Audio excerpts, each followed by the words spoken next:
నమస్కారం అందరికి. ఇప్పుడు మనం డిగ్రీ సెమ్ 2 వాళ్ళకి ఇంగ్లీష్ లో యూనిట్ 5th అంటే మనకి 5th యూనిట్ నుంచి సెమ్ 2 స్టార్ట్ అవుతుంది కాబట్టి 5th unit the felling of banyan tree Dilip Chitre రాశారు. సో ఇప్పుడు మనం దానిలో ఏముందో చూద్దాం summary.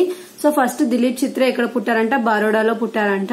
He writes poetry both in Marathi and English. Marathi English రెండిట్లో అంటే రెండు లాంగ్వేజెస్ లో కూడా పోయమ్స్ అనేటివి రాస్తారంట. He was a teacher, painter and magazine columnist.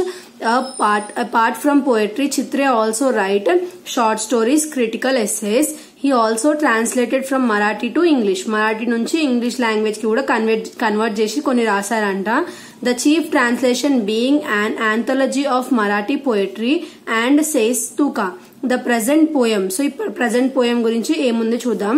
The felling of the banyan tree is selected from traveling in a cage. So ఇది ఎక్కడ నుంచి తీసుకున్నారంట? ట్రావెలింగ్ ఇన్ ఏ కేజ్ అనే లెసన్ అంటే బుక్ లో నుంచి తీసుకున్నారంట. Which was his first and only book of English poems. He sees poetry as an expression of the spirit. So ఇతను పోయట్రీని ఎలా చూస్తాడంట? ఒక ఎక్స్ప్రెషన్ ఆఫ్ స్పిరిట్ లాగా చూస్తారంట. His poems reflect an urban sensibility and cosmopolitan views and have an ironic tone through them.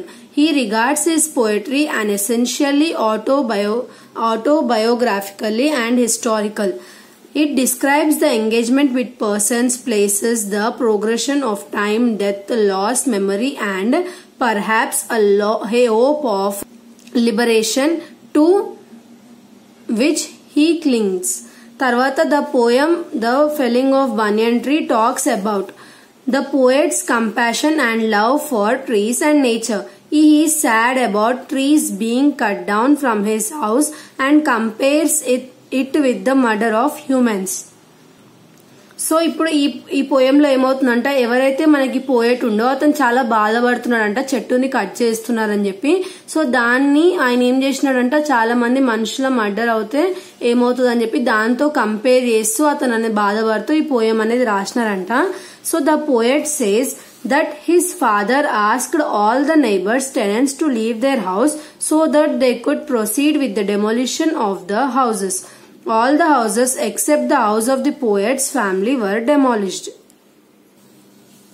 So demolished. ఏమంటున్నారు ఇక్కడ? ఎవరైతే poet ఉన్నారో వాళ్ళ father అంట నేబర్స్ అందరినీ ఇల్లులు ఖాళీ చేయమని చెప్పినారంట. సో దట్ వాళ్ళు ఏదైతే హౌసెస్ ఉన్నాయో అవన్నిటిని కూలగొట్టొచ్చు అని చెప్పి. So all the houses except the house of the poets family were demolished. So అన్ని ఇల్లులు కూలగొట్టినారంట, ఓన్లీ ఆ పోయట్ వాళ్ళు ఎవరైతే ఉంటున్నారో వాళ్ళ ఇల్లు తప్ప. సో ఇప్పుడు ఆ పోయట్ వాళ్ళ ఫాదర్ అక్కడే ఉంటాడు కాబట్టి వాళ్ళు ఇల్లు ఏం చేసుకోలేదు, జస్ట్ పక్కన ఉన్న వాళ్ళందరినీ ఖాళీ చేయమని చెప్పి ఆ ఇల్లులన్నీ కూలగొడుతున్నాడంట.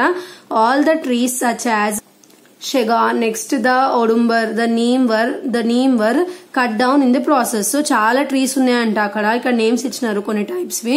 సో అలాంటి ట్రీస్ ని కూడా వాళ్ళు ఏం చేసినారంటే అవన్నిటిని cut చేసినారంట. However, the cutting of the enormous banyan tree that was so tall and had deep roots was a big problem. So ఇలానే అన్ని కట్ చేస్తున్నారు కదా, అలానే ఒక బనియన్ ట్రీ కూడా ఉందంట, దాన్ని కూడా కట్ చేస్తున్నారంట. బట్ అది కట్ చేసేటప్పుడు ఏమైందంట, దాంతో చాలా పెద్ద ప్రాబ్లం వచ్చిందంట. ఎందుకంటే చాలా పెద్దగా దాని రూట్స్ అనేటివి చాలా డీప్ గా ఉండేనంట, కట్ చేయడానికి చాలా ప్రాబ్లం అయిండేనంట.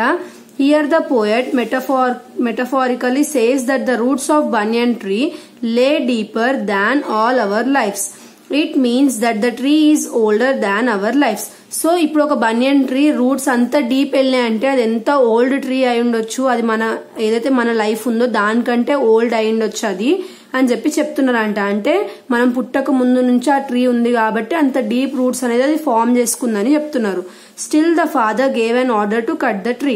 సో అది అన్ని ఇయర్స్ నుంచి ఉన్నా సరే దాన్ని రెస్పెక్ట్ చేసి వదిలేదంట. వాళ్ళ ఫాదర్ ఆర్డర్ చేసిరంట దాన్ని కూడా కట్ చేయమని చెప్పి, కట్ చేసే వాళ్ళతోని.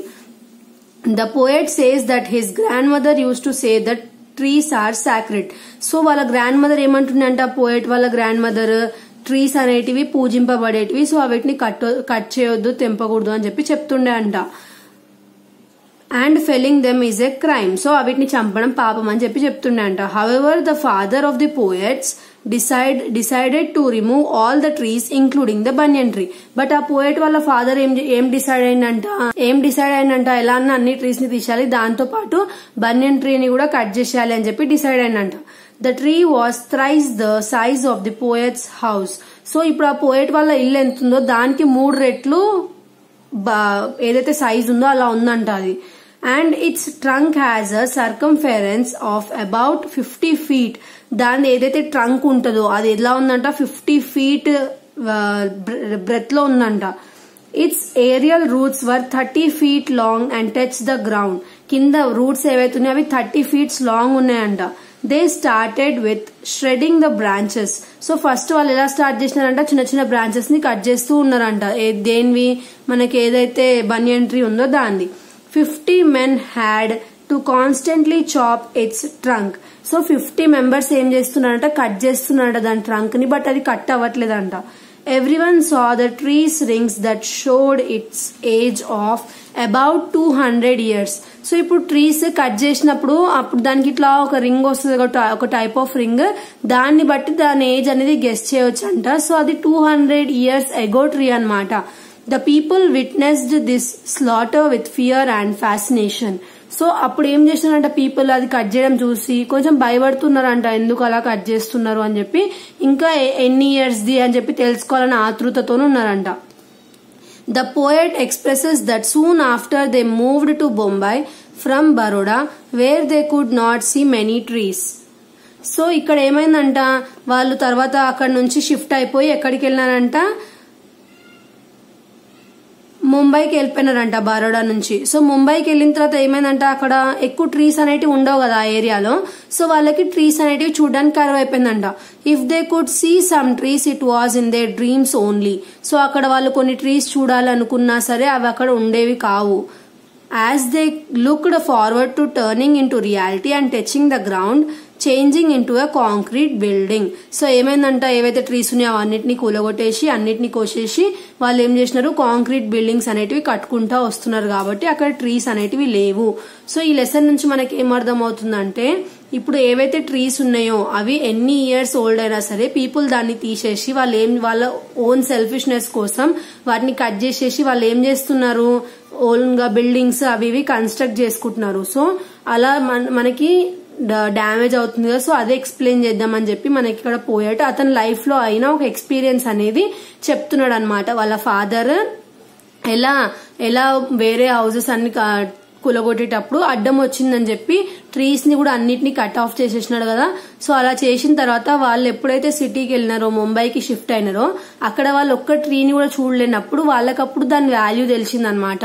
ఓ ట్రీస్ ఉండడం వల్ల ఇంత యూస్ఫుల్ ఉంటుండే, మేము అప్పుడు అన్ని కట్ చేసేసినామని చెప్పి.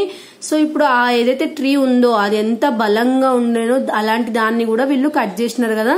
సో అలా అని చెప్పి అతను సాడ్ అవుతూ చెప్పిన మనకి లెసన్ అనమాట, the felling of banyan tree అనేది.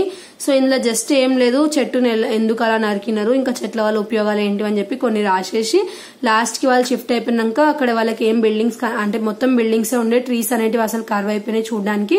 సో అందరు అలా కట్ చేస్తూ బిల్డింగ్స్ కట్టుకోవడం వల్ల అలా వాళ్ళకి ఫ్యూచర్ లో ప్రాబ్లం అవుతుందని చెప్పి అతను సాడ్ గా ఫీల్ అవుతూ రాసిన స్టోరీ ఇది. నెక్స్ట్ వీడియోలో ఇంకొక ప్రోస్ చూద్దాం. Thanks for watching.